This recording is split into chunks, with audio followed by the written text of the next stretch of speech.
Bonjour à tous, merci beaucoup pour cette introduction. Donc, je suis ravie d'être parmi vous ce matin, dans cette belle ville de Tours, qui est également ma ville natale. Alors, je vais vous présenter les perspectives mondiales d'offres et de demandes d'engrais telles qu'elles ont été préparées et présentées il y a quelques mois. C'est des perspectives à 5 ans, allant jusqu'en 2027. Les contraintes de temps m'obligent à vous présenter pas mal d'informations en quelques diapos, donc c'est assez concentré.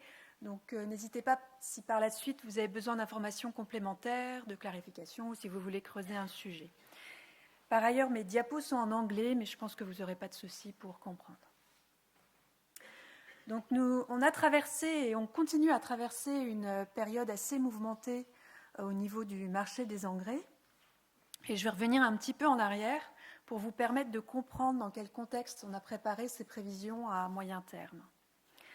Alors en fait, en mai 2022, donc l'année dernière, les prix des engrais ont atteint des niveaux extrêmement élevés, qui étaient en fait très proches des niveaux qu'on avait atteints en 2008, la dernière crise, on va dire. Et cette hausse de prix, donc l'année dernière, était liée à plusieurs facteurs. Alors si on remonte dans le temps, évidemment, le début de la guerre en Ukraine et les sanctions contre la Russie, mais également, un peu avant le début de la guerre, on avait également des sanctions contre le secteur de la potasse en Biélorussie. Et même si on remonte 2 ans avant, donc en 2020, il ne faut pas oublier qu'il y avait eu déjà, alors c'est léger sur le graphe, mais il y avait eu déjà un appui à cette demande d'engrais qui était apparu au moment de la crise Covid, lorsque les gouvernements avaient mis accent sur la sécurité alimentaire dans leur pays, encourageant la production agricole, et de ce fait, ça a boosté la consommation d'engrais à un moment où les engrais étaient plutôt bon marché. Donc, en mai 2022, donc l'année dernière, au moment de ce pic de prix, on ne savait pas encore que c'était un pic, on avait la perspective d'avoir 40% des exportations de potasse au niveau mondial, donc 40% des exportations mondiales de potasse potentiellement limitées, c'est-à-dire celles qui viennent de la Russie et de la Biélorussie. On avait également la perspective que 25% des exportations mondiales d'engrais azotés soient limitées en provenance de la Russie, et avec également un impact sur la disponibilité en gaz naturel en provenance de la Russie. Alors, après le mois de mai, les prix ont commencé à baisser. Ils ont baissé pendant presque un an. Donc là, on a également plusieurs facteurs qui expliquent cette baisse. Alors, on a eu une baisse relative des prix du gaz en Europe. On a eu également le fait que les pays sanctionnés ont trouvé des nouvelles voies d'accès au marché. Et surtout, un effondrement de la demande pour les engrais causé par ces prix extrêmement élevés. Alors, en fait, malgré les craintes qu'on avait au début de la guerre en Ukraine, finalement, on s'est aperçu que la Russie et la Biélorussie ont trouvé le moyen de continuer à exporter leurs engrais tout au long de l'année 2022. Donc, en fait, les graphes que vous avez là montrent les exportations mensuelles cumulées des principaux engrais en provenance de la Russie, donc sur la gauche, et de la Biélorussie sur la droite. Et dans chaque graphe, la ligne plus foncée montre l'année 2022, les lignes plus claires montrent les 4 années précédentes.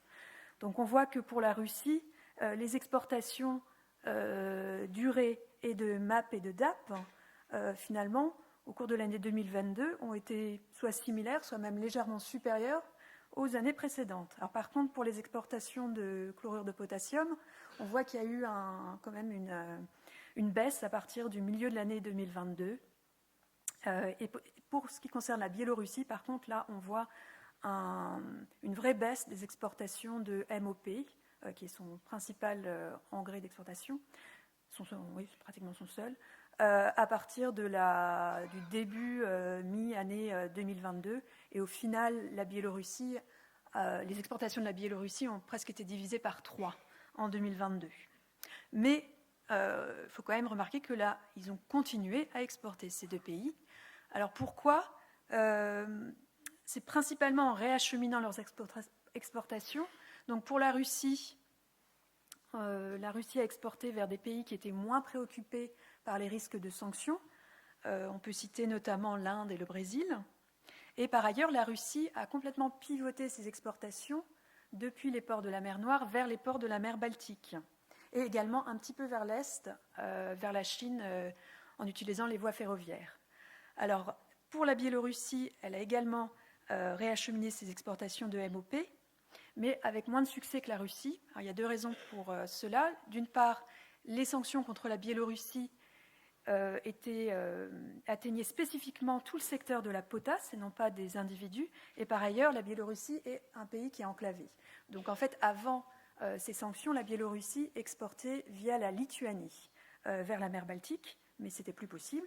Donc la Biélorussie a réorienté ses exportations, surtout vers l'Est, en utilisant les voies ferroviaires, également un petit peu vers le nord, vers la Russie.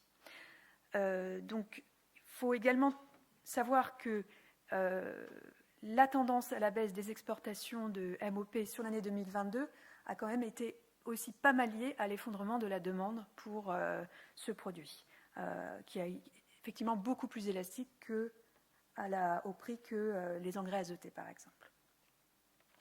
Alors, je vais faire un point sur l'Europe de l'Ouest et l'Europe centrale, sans passer trop de temps, puisque Antoine Oxa va parler par la suite.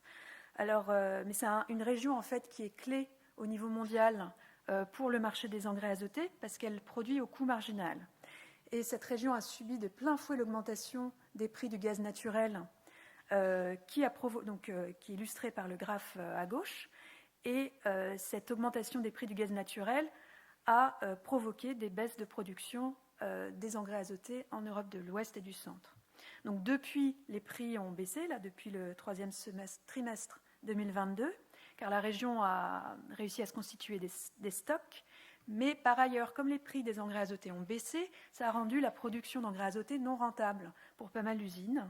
Donc on a toujours, à l'heure actuelle, des usines qui fonctionnent à sous-capacité et certaines ont fermé, comme la carte sur la droite l'illustre.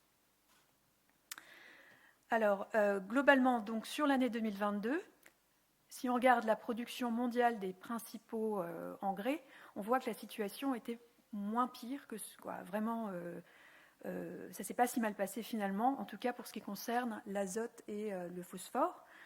Donc la production mondiale d'ammoniac a diminué de seulement 1%, et celle de phosphore a même augmenté de 3%, mais c'était après une année un petit peu difficile. Alors par contre, sur la droite, donc vous voyez la production mondiale de MOP, et là on voit qu'elle a beaucoup baissé, donc on l'estime à 17% cette baisse de production.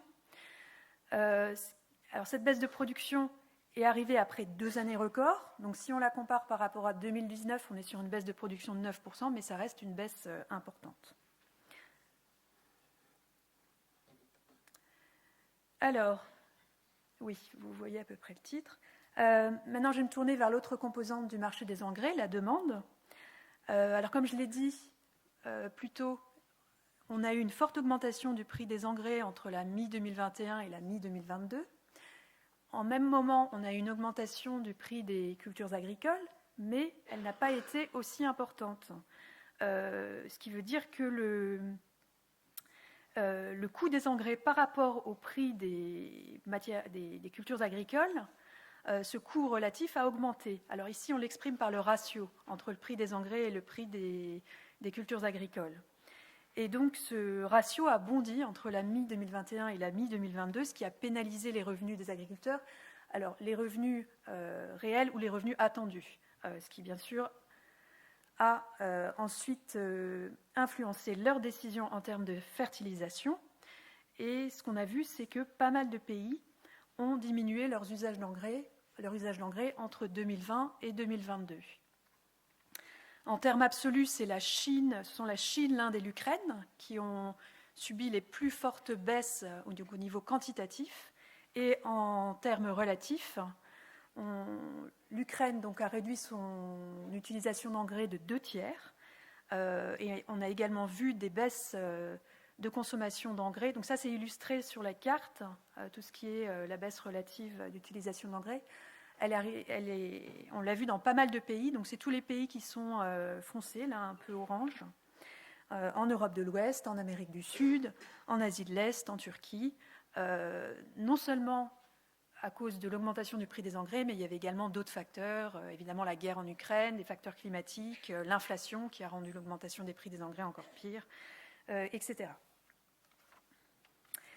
Alors, si on fait le point donc, au niveau mondial sur les tendances de consommation d'engrais, en fait, on a vu une baisse de 3% en 2021 et une baisse de presque 5% en 2022. Donc, au final, sur ces 2 années, on a une baisse de presque 8%, ce qui est très similaire à ce qu'on a connu en 2008. Alors, je ne montre pas les évolutions par nutriments, mais il faut savoir que l'azote, la consommation d'azote a baissé de 5% sur ces 2 ans, celle de phosphore de 9% et celle de potasse. Alors il y a quelques mois, on estimait cette baisse à 12%. On est en train de revoir ces estimations et maintenant il s'agit plutôt de 15% de baisse en consommation de potasse. En 2023, l'utilisation mondiale d'engrais devrait se redresser partiellement. Donc, on l'estimait à 4% ce redressement il y a quelques mois. On est également en train de le revoir à la baisse à 3%, avec une augmentation de l'utilisation en azote de 3% et de 5% en phosphore et en potasse, sachant qu'on a également revu un peu à la baisse ces estimations pour chaque nutriment. Alors, quelles sont les régions qui tirent ce redressement de la consommation en engrais? Ce sont principalement l'Asie du Sud et l'Amérique latine. En Amérique latine, on a une reprise de la consommation au Brésil, et en Asie du Sud, le Pakistan se redresse après ces inondations l'année dernière. En termes relatifs, donc ce n'est pas indiqué ici, mais en termes relatifs, on a un redressement en Europe de l'Ouest et du Centre, ainsi que plus à l'Est en Ukraine, également en Turquie, et l'Afrique est un petit peu derrière. Je vais juste dire quelques mots sur l'Europe de l'Ouest, qui nous concerne donc. L'Europe de l'Ouest, c'est 5% de la consommation mondiale, et sa consommation d'engrais, en ajoutant l'azote, le phosphore et la potasse, elle a chuté de 20% entre 2020 et 2022. Avec, pour l'azote, c'était moins 11%, pour le phosphore, moins 38%, et pour la potasse, moins 34%. Donc vraiment des baisses vertigineuses. Et pour l'instant, on s'attend à un redressement partiel, donc de 10% en 2023. Alors, un des risques, je vois le temps qui court, donc je vais essayer d'accélérer un peu. Un des risques majeurs pour nos prévisions à court terme, c'est la transition depuis le phénomène La Niña à El Niño, qui on s'attend à ce qu'il provoque des conditions sèches dans pas mal de régions qui sont très consommatrices d'engrais, notamment le nord de l'Amérique latine, le sud de l'Afrique, l'Asie du Sud-Est et l'Australie. Mais également, El Niño devrait ramener des pluies à l'Argentine et d'autres pays qui sortent de sécheresses sévères qui étaient liées à La Niña. Donc, bien sûr, ça, c'est à surveiller. Alors, sur le moyen terme, donc sur les 5 prochaines années, on s'attend à un ralentissement de la croissance mondiale en utilisation d'engrais, jusqu'à environ 1% en 2027. Et ce ralentissement de la croissance est valable pour chaque nutriment. Au niveau régional, donc ce sont les mêmes régions, l'Amérique du Sud et l'Asie du Sud, qui tireraient cette croissance. Et voilà, j'arrive à mes conclusions. Donc au niveau de l'offre mondiale d'engrais, donc c'est important de retenir que l'offre finalement en 2022 s'est montrée assez résiliente malgré l'incertitude des sanctions. Les coûts des matières premières restent élevés en Europe, même si les prix du gaz ont baissé. Et les pays sanctionnés, donc la Russie et la Biélorussie, ont trouvé des voies d'accès au marché. Par contre, leur flux devrait rester perturbé dans les années à venir. Au niveau de la demande, même si le coût relatif des engrais s'est amélioré depuis l'année dernière, il reste le facteur déterminant pesant dans les décisions des agriculteurs, dans leur dose d'application d'engrais. Sur le court terme, le risque majeur, c'est El Niño. L'Asie du Sud et l'Amérique latine sont les principaux moteurs de la demande en engrais sur le court terme et le moyen terme, mais ce sont également des régions qui sont très affectées, potentiellement très affectées par El Niño, donc à surveiller. Et enfin, même si la croissance en consommation d'engrais s'est centrée sur des grosses régions consommatrices, grosses régions agricoles, l'Afrique émerge d'ici 5 ans comme étant la région avec la croissance la plus rapide. Est-ce que j'ai le temps de dire 2 petits mots ? 2, même 3. Merci. Alors, ce que je voulais vous dire, c'est que sur le moyen terme, ce qu'on voit émerger, c'est que la sécurité alimentaire et la protection de l'environnement jouent un rôle de plus en plus important sur la détermination de l'offre et de la consommation d'engrais, mais c'est la géopolitique qui est la principale incertitude pour les années à venir. Et par ailleurs, nos perspectives sont en train d'être réactualisées. On va présenter des prévisions à court terme, donc pour 2023-2024 l'année prochaine. Donc je vous invite à consulter notre site pour obtenir des chiffres plus à jour. Voilà, merci. Merci Armelle de nous avoir fait faire un bon tour du monde